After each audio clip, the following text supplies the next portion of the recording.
여러분 안녕하십니까? 전국에 있는 호텔, 모텔 매매 전문 국가 공인자산관리사, 공인중개사, 모텔 황제입니다.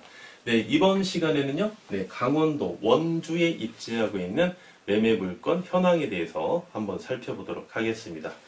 강원도 원주에 입지하고 있죠? 원주. 이 원주는 행정구역상 강원도인데요. 사실상 우리가 수도권으로 봐야 되겠죠? 물건 번호는 118716번에 해당되는 물건입니다. 사용 승인일 2004년 10월 14일 날 사용 승인을 받으셨고요. 지하 1층부터 지상 9층까지 형성되어 있습니다. 대지 면적이 상당히 높죠. 일반 상업지역인데요. 대지 면적이 305평입니다. 연면적 540평. 매가 현재 40억이 진행하고 있고요. 소유자께는 직영 중이시고 융자는 17억까지 현재 받고 계시는데 최대 레버리지 호가는 33억까지 가능하기 때문에 자기 자본 7억으로서 본 모텔을 매수하실 수 있겠습니다. 월 매출 한번 보실까요? 월 매출 꾸준히 계절적 요인의 변동 없이 6천만원씩 형성되어 있고요. 객실수 42개, 주차 30대 가능합니다. 공시지가 한 평당 325만 8,846원에 해당되는 강원도 원주에 입지하고 있는 매매 물건 현황이고요. 해당 물건은 현재 소유자께서 원시 취득한 물건입니다. 2004년 10월 14일 날 사용 승인을 받으셨죠. 이때 원시 취득을 하시고 현재까지 보유하시면서 직영으로 운영하고 있는 물건이다. 이렇게 말씀드리겠습니다.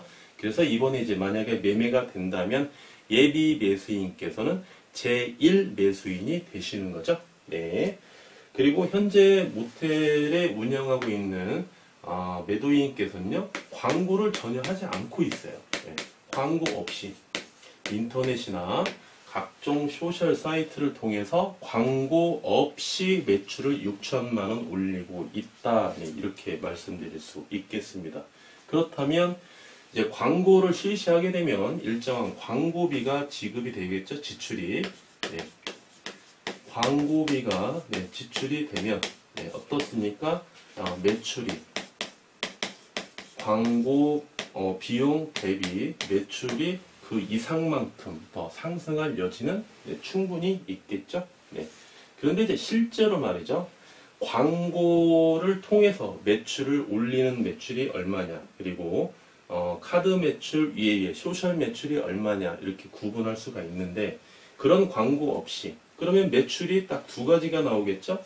6천만 원이면 카드 매출하고요. 소셜 매출은 없습니다. 그 다음에 이제 현금 매출이겠죠. 현금 매출. 그러면 이제 이 소셜 매출 같은 경우는요. 소셜 매출 같은 경우는 어떤 지출이 발생이 됩니까? 첫 번째, 광고비가 지출이 되고요. 두 번째는 일정한 수수료가 발생이 됩니다. 수수료. 광고비는 매달 얼마씩 이제 본인이 사업자가 임의대로 광고를 하는 거고요. 수수료는 딱 프로가 정해져 있죠. 수수료가 보통 이제 10%를 받는데 광고 대행사에서 객실을 4만원에 해당되는 객실을 광고를 소셜을 통해서 예약 매매 판매가 됐다. 그러면 그 광고사에서 수수료 4,000원을 제외하고 4,000원을 제외하고요. 이 구조를 한번 구체적으로 볼까요? 이렇게 한번 보겠습니다. 이제 손님이죠? 고객님이 이제 어느 한 사이트, 이제 A 사이트라고 한번 해볼까요? A 사이트에 대해서 이제 4만 원에 대해서 이제 결제를 하시고 4만 원을 결제하시고 이제 숙박 예약을 하십니다. 숙박 예약을 해요. 그러면 4만 원이 어디로 입금되느냐? A 사이트로 4만 원이 입금이 되죠. 일단은 이쪽으로 입금이 됩니다. 그러면 A 사이트에서 해당 B 호텔로 이제 B 모텔로 이제 사이트를 통해서 고객님이 B 모텔을 예약을 한 거죠. 그러면 사이트에서 수수료 10%를 제외하고 수수료 10%를 제외하고 얼마를 입금해 주냐면 36,000원을 이렇게 입금을 해줍니다. 36,000원. 그래서 이제 최종적으로 이제 부가가치는 B 모텔이 창출하는 그런 구조로 되어 있거든요. 그래서 이제 광고 없이 카드와 현금으로서 매출을 올리는 해당 물건처럼 이러한 경우에는요, 광고비가 지출이 안 되고 수수료 10% 지출이 안 되기 때문에 굉장히 같은 매출이라도 지출에 대한 부담이 없기 때문에 상대적으로 수익은 더 높게 발생이 되겠죠. 네. 만약에 이제 월 매출이 6천만 원 중에요. 소설 매출이 3천만 원의 30%를 차지한다고 한번 가정을 해보겠습니다. 30%. 그러면 1,800만 원이 소셜 매출로 발생이 된다는 거죠. 그럼 1,800만 원 중에서 광고비 매출 6천만 원에서 1,800만 원 정도의 소셜 매출을 올리려면요, 광고비가 한 400만 원 정도는 소요가 돼요. 이 정도는 소요가 되고요. 그 다음에 이제 또 일부는 이제 예약을 해서 이런 식으로 이런 절차를 갖춰서 하게 되면 수수료가 일부 또 발생이 되겠죠. 그래서 이 중에서 한 반절 정도는 수수료를 통한 매출이라고 봤을 때는 900만 원이죠. 그러면 수수료가 90만 원. 90만 원이 그대로 지출이 된다는 겁니다. 90만 원. 그렇죠? 그리고 카드 매출과 소셜 매출은 과표가 100% 잡히기 때문에 그만큼 세 부담도 늘어나는 거고요. 그래서 이제 여러분들이 매출을 올리는 모텔 중에 어떠한 관계로 매출을 올리느냐, 이것도 굉장히 좀 꼼꼼하게 보셔야 됩니다. 매출을 실제로 6천만 원씩 올리느냐, 이 과정도 굉장히 중요한데요. 이 매출을 올리는 과정에서 이것도 굉장히 중요한 포인트인데 한번 말씀드려 보겠습니다. 월 매출을 올리는 과정에 의해서, 그렇죠? 첫 번째는 우리가 어떻게 구분합니까? 카드 매출 비율, 그 다음에 소셜 매출 비율,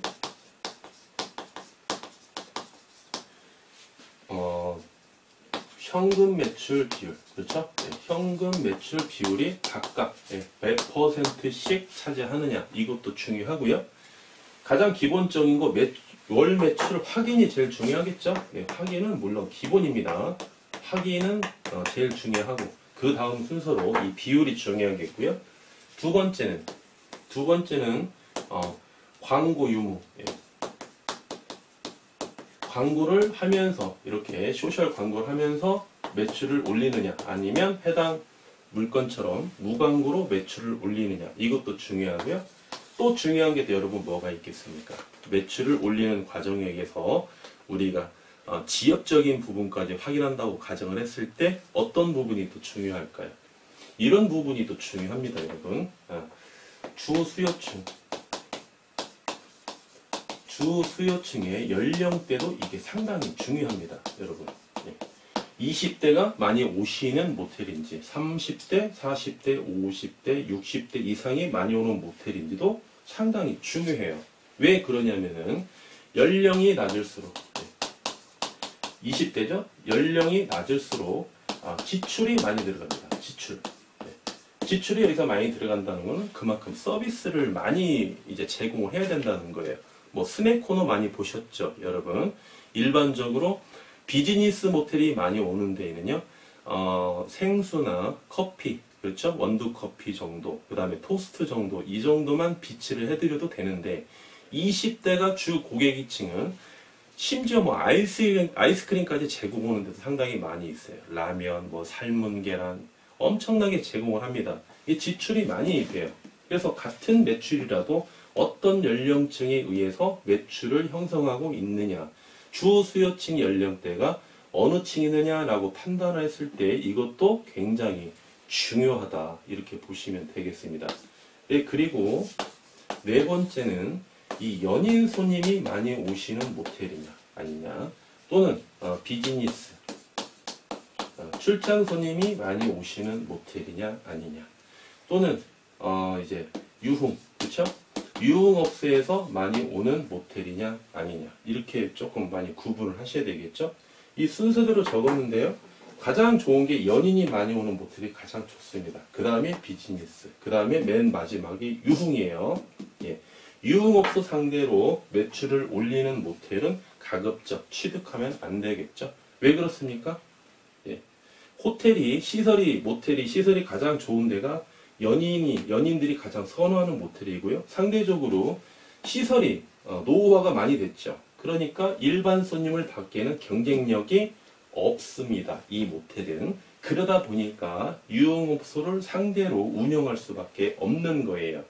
그래서 유흥업소 상대하는 모텔이 이 수요층을 이제 우리가 한번 바꿔보겠다 시도를 하죠. 이게 됩니까? 절대 안 돼요. 이게 어떻게 바꿔야 되죠? 이때 이제 리모델링을 하고 상호도 간판도 바꾸고 상호도 바꾸고 그런 어떤 절차를 통해서 연인 손님들, 유흥업소 손님들, 기존의 손님들은 가급적 배제하고요.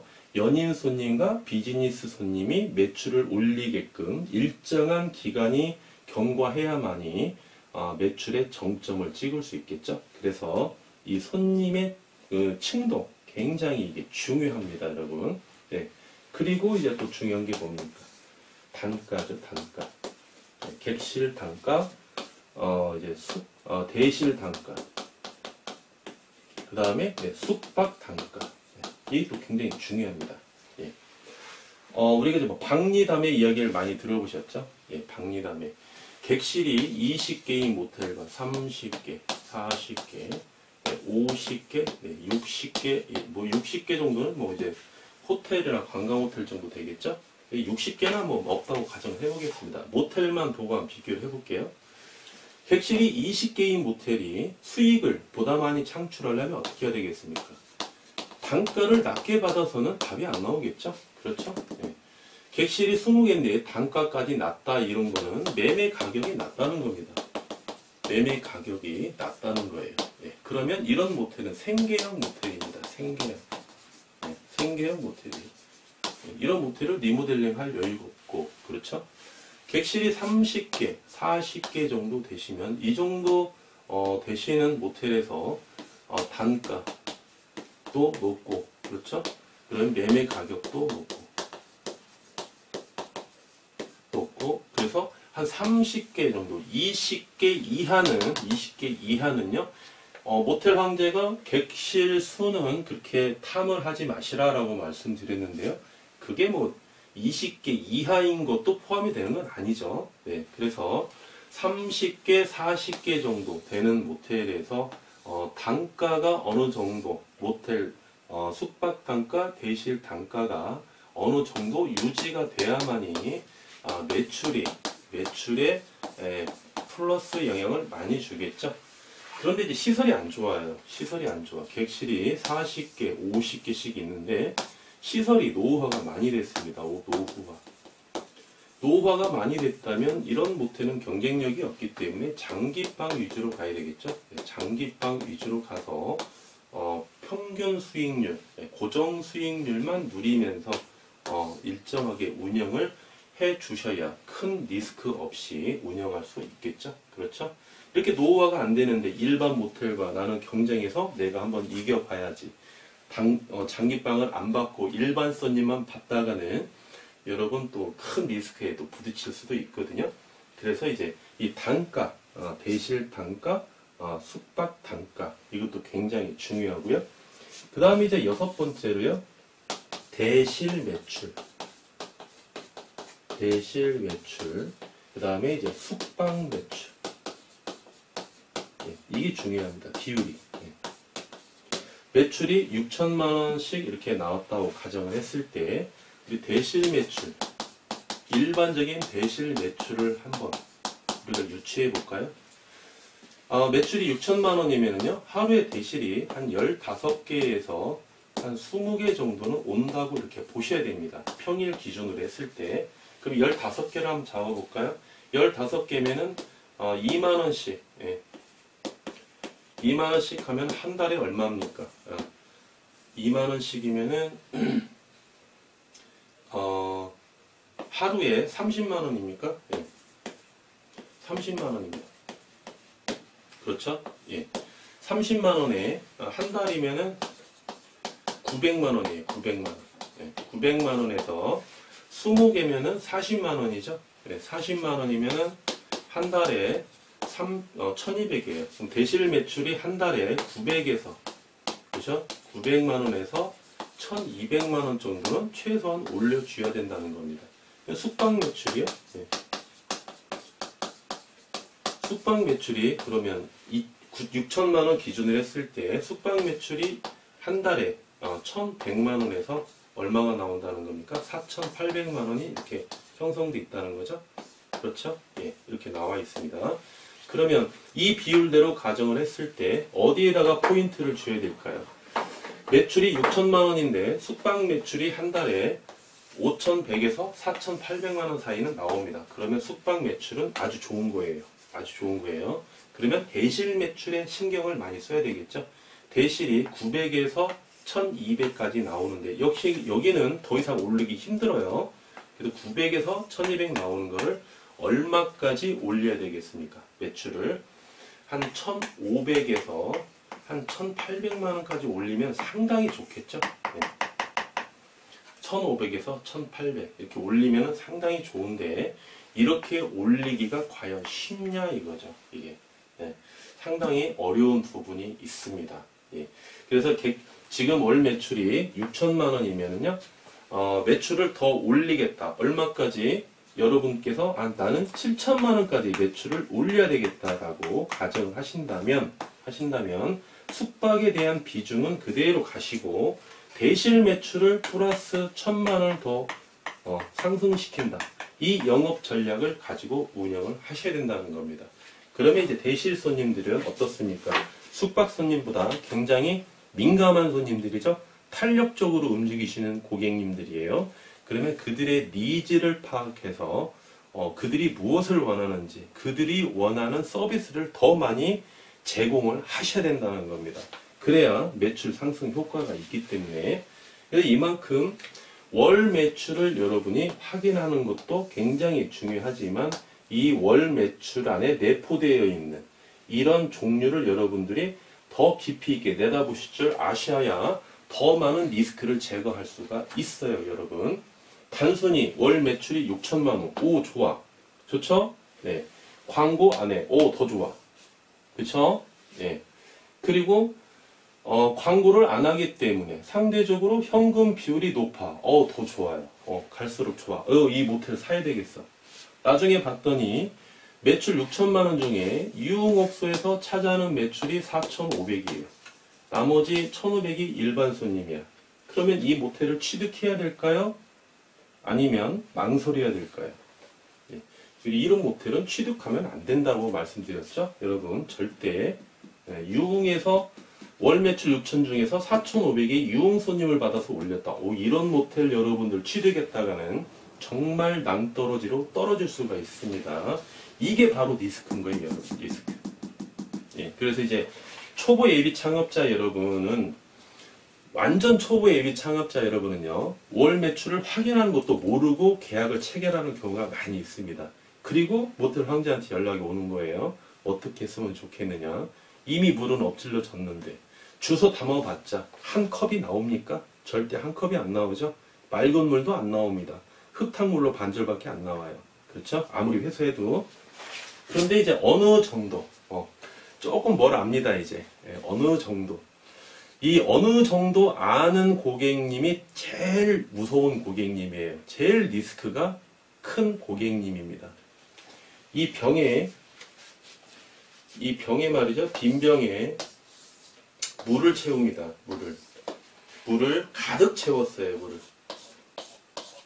또는 물을 하나도 안 채웠습니다. 그냥 공병이에요. 그러면 소리가 하나도 안 납니다. 제일 무서운 병이 우리 이만큼 찬 물 병이에요. 이만큼 찬 병은 소리가 굉장히 많이 납니다. 좀 흔들면 소리가 많이 나요. 그렇죠? 그래서 이 정도 알고 있는 예비 창업자 여러분들이 매출 6천, 오 좋아. 확인해 봤더니 진짜 모텔 황제가 이야기하는 것처럼 누가 광고도 안 한대. 그러면 카드하고 현금만 매출 비율인데 카드 명세서 줘보세요. 1년치 보니까 카드가 한 달에 한 4,500씩 나왔어. 그쵸? 현금이 한 달에 그럼 1,500이라고 우리가 추산할 수 있는 거죠? 이 비율이면은 상당히 좋은 비율이죠, 여러분. 그쵸? 그러면 모텔 사야 되겠다. 도장을 꽉 찍고 여러분이 해당 모텔을 사셨어요. 나중에 보니까 어떻습니까? 매출 6천만 원 맞아요. 맞는데 유흥 손님이 와서 매출을 4,500씩 올리고 있다는 거예요. 이거는 엄청난 리스크예요, 여러분. 왜 리스크냐? 이 유흥 손님은요, 다이너마이트입니다. 핵폭탄이에요. 언제 터질지를 몰라요. 예. 이 유흥 손님이 유흥 업소가 언제 문 닫을지도 모르고요. 예. 여기가 문을 닫게 되면은 고객이 끊긴다는 거예요. 그러면 해당 모텔은 오지도 않습니다. 해당 모텔에 연인 손님들, 비즈니스 손님들이 왔다 갔다 하시는데 딱 봐도 행색이 표가 나죠. 유흥 손님은요, 남자와 여자가 오는데 얼굴도 좀 뻘건하고, 그죠? 딱 표가 납니다. 의상부터가, 옷부터가 표가 나요. 그러면 이 손님들이 해당 모텔을 안 옵니다. 그러면 그 모텔은 이미지가 여기는 술집 손님이 많이 오는 모텔이다라고 이 주홍 글씨가 딱 찍힙니다. 주홍 글씨가. 그러면 일반 손님들은 해당 모텔을 출입을 안 해요.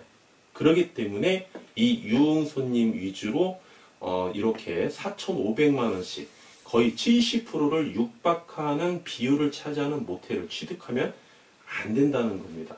예. 매출이 6천만 원인데 유흥업소에서 다 안 받을 수는 없죠. 그렇죠? 안 받을 수는 없는데 유흥업소에서 한 1,000만 원 정도 매출은 올려요. 예를 들면 이 정도는 괜찮습니다, 여러분. 이 정도는 예. 연인과 비즈니스 손님이 한 5천만 원 정도 매출을 올리고 유흥에서 한 1,000만 원 정도 올리는 건 괜찮습니다. 그 이런 손님은 어디에 받아야 되겠죠? 그렇죠. 2층에 받아야 되겠죠. 예, 가장 낮은 층. 네. 그래서 이 손님은 거의 이제 더블 손님이거든요. 더블.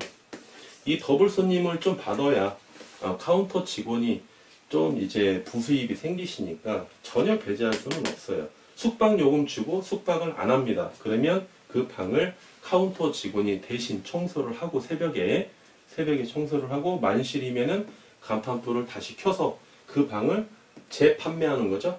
그러면 이게 더블이라고 하는데, 그러면 만약에 여기서 뭐 5만 원을 받고 팔았다. 그러면 대표님한테, 사장님한테 4만 원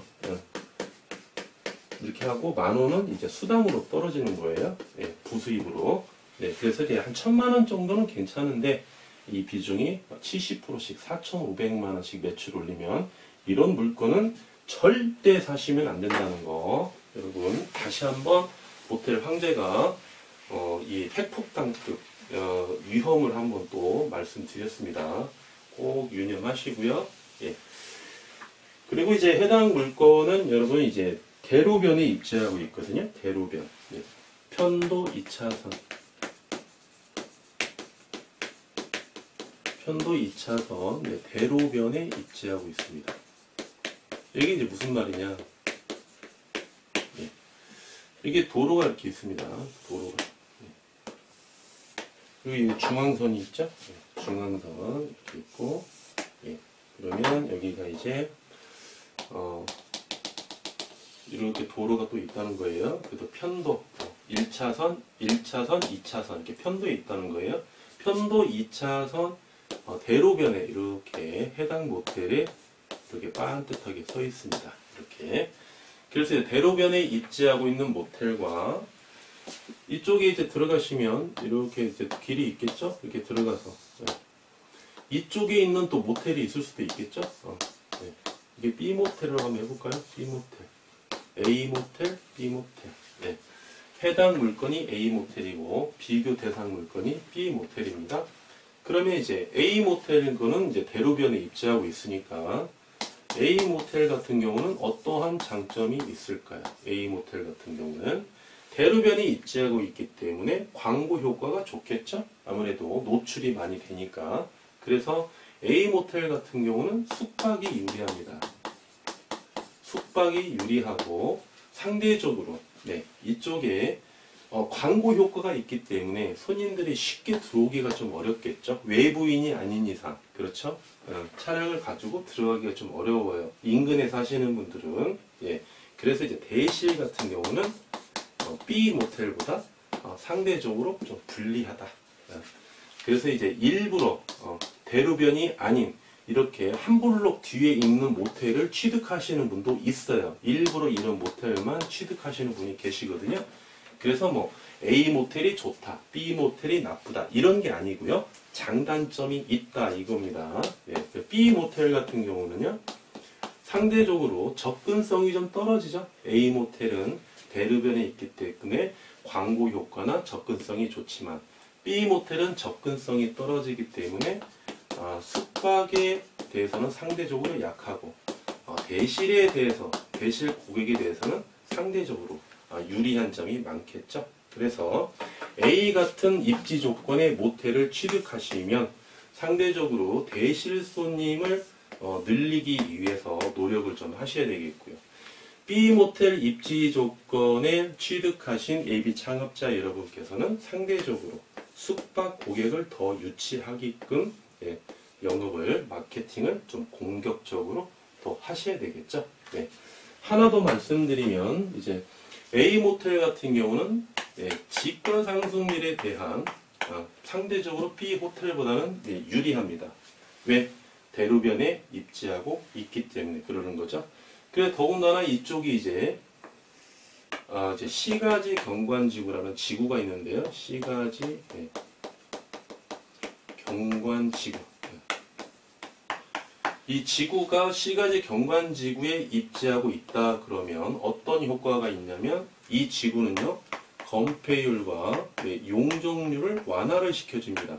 건폐율과 용적률을 완화를 시켜준다는 것은 건폐율과 용적률을 높게 형성할 수 있다는 거죠. 그러면 같은 땅에, 같은 대지에 한 층, 두 층만 더 올려도 땅값이 더 많이 상승한다는 겁니다. 그래서 지가 상승률은 A 모텔이 B 모텔의 지가 상승률보다는 유리하다 이렇게 보시면 되겠습니다. 그래서 공시지가를 우리가 열람해보죠. 공시지가를 열람해보도 A 모텔의 공시지가가 상대적으로 좀 높습니다. 일반적으로. 그래서 이제 A 모텔과 B 모텔에 대해서 이런 차이가 있다 이렇게 말씀드릴 수 있겠고요. 매매 가격은 어떻겠습니까? 매매 가격은 다른 요건은 동일하다고 가정했을 때 A 모텔과 B 모텔이 이렇게 서로 입지 조건만 다르다고 가정했을 때는 당연히 A 모텔이 B 모텔보다 매매 가격이 더 높게 형성되겠죠. 계속해서 이제 이자 지급액과 기대 수익률 한번 살펴볼까요? 이자 지급액과 기대 수익률 한번 보겠습니다. 최대 이용자 33억까지 우리가 레버리지 효과를 누린다라고 가정하시면 이자율은 5.2% 이렇게 보시면 되겠습니다. 5.2%. 5.2%가 왜 5.2%냐 여기서 왜 5.2%냐 상대적으로 강원도 원주가 말이죠. 행정구역상 강원도다 보니까 일반적으로 타 지역에 비해서 감정가가 좀 낮게 형성되어 있습니다. 감정가가 좀 낮게 형성되어 있어요. 감정가가 낮다는 거는 금융권에서 대출을 많이 해주게 되면 리스크가 그만큼 커진다는 이야기겠죠. 금융권에서 리스크가 큰 거를 감수를 하기 위해서는 어떻게 해야 될까요? 이자율을 금리를 더 많이 받아야 그나마 리스크가 일정 부분 제거가 되겠죠. 아니면 원리금, 이자만 받아서는 안 되고 원금까지 같이 상환해라. 이렇게 해서 원리금 상환을 요구하는 경우도 있을 수 있겠죠. 그래서 상대적으로 이자가 금리가 조금 더 비싸다. 이렇게 보시면 되겠습니다. 그래서 이제 보시면 1년에 1억 7,200만 원 이렇게 보시면 되겠고요. 한 달에 매출 6천만 원 중에서 부담해야 될 이자 금액이 1,430만 원입니다. 1,430만 원. 여러분 호텔, 모텔 참 어렵죠? 그렇죠? 예. 모텔 황제가 분명히 좋은 얘기만 되게 많이 했어요. 예. 강원도 원주에 있는 매매 물건에 대해서 무광고를 하고 있기 때문에 수익률이 더 좋다. 같은 매출이라도 수익률이 더 좋다. 이렇게 이야기했는데 또 이제 이자율을 보니까 강원도 원주다 보니까 감정가가 낮게 평가가 되어 있어서 일반적으로 타 지역보다는 낮게 평가가 되어 있어서 이자율이 높네. 그러면 타 지역보다는 내가 같은 조건이면 이자를 더 지급해야 되겠구나. 그렇죠? 그래서 이제 이거는 어떻게 변동성이 없습니다. 거의 금융권에서 결정이 된 사안이기 때문에 변동성은 없는데 단지 뭐냐면 여러분께서 알고 취득을 하시느냐 모르고 취득을 하시느냐 이제 그 차이입니다. 이제 그 차이. 그렇죠? 강원도 원주 해당 물건 단순히 매출만 잘 나오는 게 아니고 무광고로서 매출이 나온다. 그리고 대지 면적도 넓다. 내가 광고를 유치함으로써 매출 상승 여지는 더 있겠구나. 그리고 입지 조건을 보니까 모텔 황제가 이야기하는 것처럼 내가 여기는 현재 숙박 매출은 지금 정상 매출이기 때문에 내가 대실 매출 위주로 공격적인 마케팅과 함께 그들의 니즈에 필요한 영업적인 전략을 통해서 운영하면 되겠구나. 단, 다 좋은 건 아니고 이러한 단점도 있구나. 이자를 조금 더 주는 부담도 있구나. 그러면 무광고로 인해서 순수익이 높아지는 상승분과 이자율을 조금 더 주는 하락분과 우리가 상계 처리해 보면 되겠죠? 그렇죠? 네. 그래서 여러분이 호텔이나 모텔은 이렇게 개별성이 아주 강한 물건이기 때문에요. 어떤 리스크가 있는지 항상 여러분들이 그 도사리고 있는 리스크를 파악할 줄 아셔야 되고요. 일정 부분은 제거를 하셔야 됩니다. 그 리스크를. 그리고 제거된 물건을 보셔야 되고요. 그리고 이렇게 제거할 수 없는 부분이 있어요. 그렇죠? 제거할 수 없는 리스크가 분명히 있습니다. 이거는 어쩔 수 없습니다. 경제학에서 나오는 무위험 수익률도 있듯이 저희가 제거할 수 없는 그런 리스크도 이게 해당이 될 수 있는 거예요. 그러면 이 리스크를 우리가 모르고 취득했을 때, 나중에 향후에 알았을 때에는 충격 효과가 좀 크겠죠. 그렇지만 모텔 황제를 통해서 이러한 단점도 있구나. 사전에 알고 취득하셨습니다. 그렇죠? 그러면 이게 해결 방법이 없습니까? 해결 방법이 있죠. 리스크를 알고 있는데 해결 방법이 있습니다. 전혀 없는 건 아니에요. 어떻게 해결할까요? 이런 부분은 내가 이 모텔을 사고 싶어요.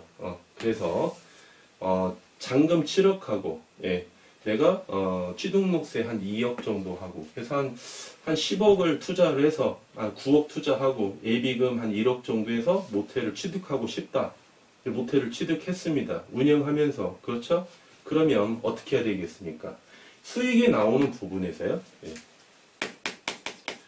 순수익, 매달 순수익이 나오는 부분을 여러분께서 한 1년 내지는 2년 정도 순수익이 나오는 부분을 1년 내지 2년 정도를 이걸 이제 원금을 상환을 합니다. 순수익 1년분 또는 2년분 순수익을 생활은 해야 되니까 어느 정도 지출은 빼고 이제 통장에 우리가 예금하는 이 순수익을 가지고요. 다른 데 투자하지 마시고 이 금액을 원금을 우리가 상환할 목적으로 예치를 해 놓습니다. 금융권에다가. 그래서 1년이나 2년 후에 원금을 상환을 합니다. 원금을 상환하면 33억에서 일정 부분 원금이 마이너스가 되겠죠? 네, 그러면 원금이 줄어듭니다. 원금이 줄어든다는 것은 어떻습니까?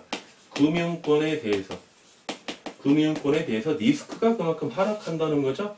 예, 리스크가 하락하기 때문에 금융권에서 이자율을 낮게 조정해 줄 수 있다는 여지가 있다는 겁니다. 이게 뭐 변동금리든 고정금리를 떠나서 그걸 떠나서 이자율을 조정할 수 있다는 겁니다. 그래서 A 금융권에 이자를 조정해 달라. 안 해줘요? 대환하면 되죠. 대환. 누가 해줍니까? 모텔 황제가 대환해드리죠. 예, 타 금융권에다가 이자율 5.2%니까 현재 이제 원금이 어느 정도 상환이 되고 원금이 이제 줄어들었죠.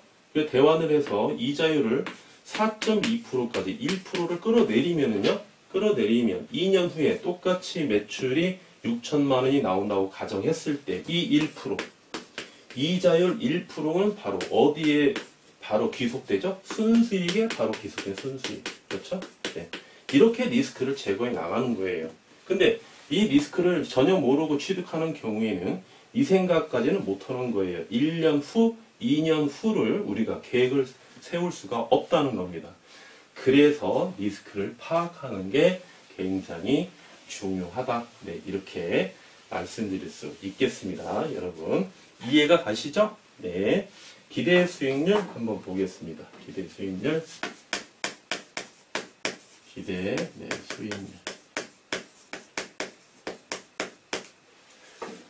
융자 33억 받으시고 자기 자본 7억 투자하셨을 때 6천만 원에서 한 달에 순수익 1,600만 원 예상 충분히 가능하고요. 12개월로 곱해 주시고 이렇게 비율로 환산해 주시면 기대할 수 있는 수익률은 27.4% 이렇게 보시면 되겠습니다. 오토 운영 가능합니다.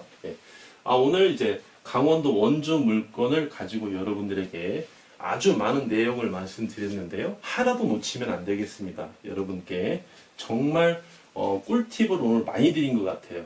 혹시 여러분께서 이해를 못 하시는 부분이 있다면 한 번 더 강의 내용을 한 번 더 여러분들이 시청해 주시고요. 그래도 이해가 안 간다. 그러신 우리 애독자 여러분께서는 모텔 황제 연락처 나가고 있죠? 네. 모텔 황제 연락처를 보고 모텔 황제에게 연락해 주시면 모텔 황제가 여러분의 갈증을 깔끔하게 해소해 드리겠습니다. 감사합니다. 지금까지 모텔 황제였습니다.